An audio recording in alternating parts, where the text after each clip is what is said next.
Hi friends, సచివాలయ ఉద్యోగస్తులు గత 10 రోజుల నుంచి రోడ్లెక్కి ధర్నా చేయడం జరుగుతుంది. అసలు ఈ ధర్నా ఎందుకు చేస్తున్నారు, ఎందుకు చెయ్యాలి, మన బాధ్యత ఏమిటి అనేది ఈ వీడియోలో చూద్దాం. అసలు ఈ ధర్నా మొదలవడానికి కారణం 16వ తారీఖు రిలీజ్ అయిన జీవో నెంబర్ 5. అందులో ఒకే ఒక్క పాయింట్ మనల్ని ఈరోజు రోడ్లెక్కి ధర్నా చేయడానికి ఒక ఇన్స్పిరేషన్గా మారింది. అలాగే అందరి సంక్షేమం చూసే మన సంక్షేమం, అందరి సంక్షేమాన్ని కూడా చూసుకోవాలని గుర్తు చేసింది ఆ పాయింటే జీవో నెంబర్ 5లోని సొంత మండలంలో పోస్టింగ్ ఇవ్వరాదు అనే పాయింట్. గత 10 రోజులుగా జిల్లా నాయకులు అలాగే సచివాలయ ఉద్యోగస్తులు అందరూ కూడా వారి పరిధిలోని ఎమ్మెల్యేలకి, ఎమ్మెల్సీలకి, ఎంపీలకి, అలాగే జిల్లా అధికారులకి, డివిజనల్ అధికారులకి, మండల అధికారులకి, మున్సిపల్ అధికారులకి అందరికీ రిప్రజెంటేషన్ ఇవ్వడం జరిగింది. అయినా కూడా గవర్నమెంట్ నుంచి ఎటువంటి చలనము లేదు. అసలు మనం ఈ ధర్నా ఎందుకు చేయాలి అనేది ఇప్పుడు చూద్దాం. మన హక్కుల కోసం మనం పోరాడుతున్నాం. ఈ సొంత మండలంలో పోస్టింగ్ ఇవ్వరాదు అనేది ఒక బూస్టింగ్ పాయింట్ మాత్రమే.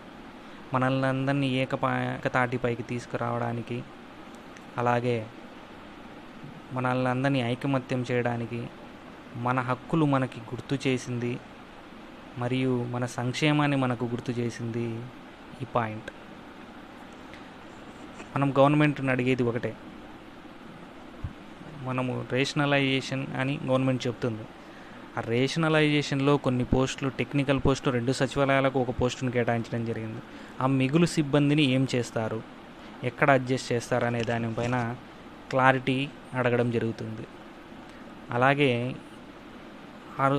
సచివాలయ వ్యవస్థ ఏర్పడి 6 సంవత్సరాలు అయినప్పటికీ ఇప్పటికీ కూడా ఎవరికీ కూడా సరైన జాబ్ చాట్ లేదు. అందరికీ జాబ్ చాట్ కల్పించాలని కోరడమైంది. మల్టిపుల్ బాసిజంని తగ్గించాలి, అలాగే పని ఒత్తిడిని తగ్గించాలని కోరడం జరుగుతుంది. అలాగే అందరికీ అన్ని డిపార్ట్మెంట్లలో ప్రతి జిల్లాలో సీనియారిటీ లిస్ట్ రిలీజ్ చేసి దానికి అనుగుణంగా అర్హులైన వారికి ప్రమోషన్ ఛానల్ కల్పించాలని కోరుచున్నాం. అలాగే ప్రమోషన్ రాని వాళ్ళకి నోషనల్ ఇంక్రిమెంట్ ఇవ్వాలని డిమాండ్ చేయడం జరుగుతుంది. అలాగే ఇప్పుడు జరిగే ఈ కౌన్సిలింగ్లకు ఎటువంటి రాజకీయాలకు తావు లేకుండా పారదర్శకంగా నిర్వహించాలని కోరుకోవటం జరుగుతుంది. అంతేకాని బాధ్యత ఏమిటంటే, గవర్నమెంట్ కూడా ఇప్పుడు ఈ జీవో నెంబర్ 5లో ఏమో వార్డు సచివాలయ ఉద్యోగస్తులు, గ్రామ సచివాలయ ఉద్యోగస్తులు ఒకటే మండలంలో ఉద్యోగం చేయరాదనే నిబంధన విధించింది. అలాగే 23వ తారీఖు ఇంకో జీవో రిలీజ్ చేస్తూ వార్డు సచివాలయ ఉద్యోగస్తులకి సొంత వార్డు మినహాయించి మిగిలిన వార్డులలో ఉద్యోగం పోస్టింగ్ ఇవ్వచ్చు అనే విధంగా జీవో ఇవ్వడం జరిగింది. ఇలా ఒకే వ్యవస్థలోని ఇద్దరికి ఇలా సపరేట్ రూల్స్ ఏమిటో నాకైతే అర్థం కావటం లేదు. గవర్నమెంటు మా డిమాండ్ని పరిగణలోకి తీసుకొని కొంచెం ఆలోచించి మాకు కూడా సొంత మండలంలో పోస్టింగ్ ఇవ్వవలసిందిగా కోరుచున్నాం. అలాగే మన బాధ్యత ఏమిటంటే, మనలోని కొంతమంది ఉద్యోగస్తులు, అందరూ కాదు కొంతమంది, వాళ్ళ ఎమ్మెల్యేల దగ్గర సిఫారసు లేఖలు తీసుకోవడం జరుగుతుంది.